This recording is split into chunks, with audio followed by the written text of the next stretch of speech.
Hi friends, இன்றைக்கி எங்கள் வீட்டில் வந்து சப்பாத்தி முட்டைக்கோஸ் சப்ஜி. முட்டைக்கோஸ் நிறையா பேர் விரும்ப மாட்டாங்க. இப்படி செஞ்சு சாப்பிட்டு பாருங்கள், ரொம்ப நல்லாயிருக்கும், டேஸ்டியாக இருக்கும். சப்பாத்திக்கு நல்ல சைடிஷாக இருக்கும் இதுக்கு தேவையானதெல்லாம் பார்த்திங்கன்னா, நான் இப்போ ஒரு அரை முட்டைக்கோஸ் எடுத்திருக்கேன். அதில் கலருக்காக கொஞ்சம் கேரட்டும் பீன்ஸும் ஆட் பண்ணியிருக்கேன்.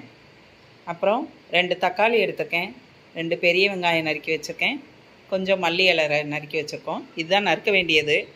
இதுக்கு அடுத்தாலும் நம்ம அப்படியே ரெடி பண்ணிடலாம், டக்குன்னு ரெடி பண்ணிடலாம். நமக்கு சீக்கிரமாக குயிக்காக ரெடி ஆயிரும். இந்த சப்ஜி நல்ல டேஸ்ட்டாக இருக்கும். வாங்க எப்படி பண்ணலான்னு பார்க்கலாம்.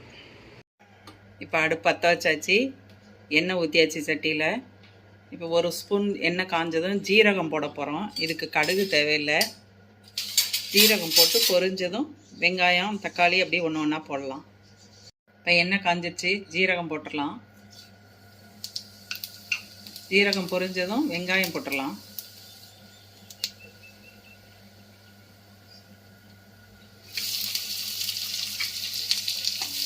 வெங்காயம் நல்லா வதங்கினதுக்கப்புறம் தக்காளி போடலாம். வெங்காயம் நல்லா வதங்கட்டும். இது கூட நீங்கள் குடமிளகா இருந்தாலும் சேர்த்துக்கலாம். அந்த வெங்காயம் சேர்க்கும்போது அதோடு சேர்த்து குடமிளகா இருந்தால் அதையும் சேர்த்துக்கலாம். இப்போ வெங்காயம் வதங்கினதுக்கப்புறம் நம்ம தக்காளி போடலாம். வெங்காயம் வதங்கிருச்சு, இப்போ நம்ம தக்காளி போட்டுடலாம்.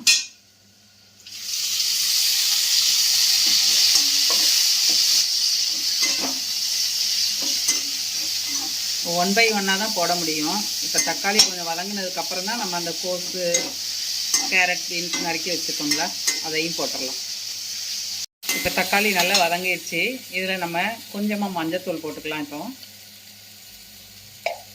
1 ஸ்பூன் மிளகாத்தூள். தீய சிம்மில் வச்சுக்கிட்டே நம்ம இந்த வேலையை பார்த்துக்கலாம். மல்லித்தூள் 1 ஸ்பூன், கொஞ்சம் ஜீரகத்தூள்,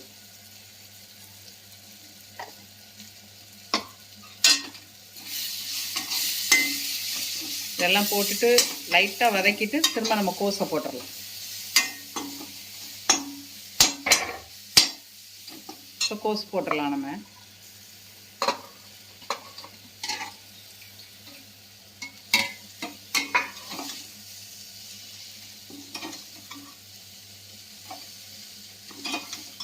நல்லா கிளறிட்டு அதுக்கப்புறமா நம்ம உப்பு சேர்த்துக்கலாம். இப்போ பாருங்கள், நல்லா கிளறியாச்சு. இப்போ உப்பு போட்டுடலாம். உப்பு சேர்த்து கிளறி விட்டுடலாம் நம்ம. அப்புறம் ஒரு மூடி போட்டு ஒரு 10 மினிட்ஸ் சிம்மில் வச்சு வதக்கி விடலாம். அப்பப்போ மட்டும் திறந்து நீங்கள் கிண்டி விட்டுக்கோங்க. இப்போ உப்பை நல்லா கலந்து விட்டுட்டு ஒரு மூடி போட்டு வச்சிடலாம். இப்போ இது ரெடி ஆயிடுச்சு. இது மேலே நம்ம கொஞ்சம் மல்லி இலையை தூவிடுவோம். தூவி கிளறி விட்டுருங்க. அவ்வளோதான், டிஷ் ரெடி ஆயிட்டு.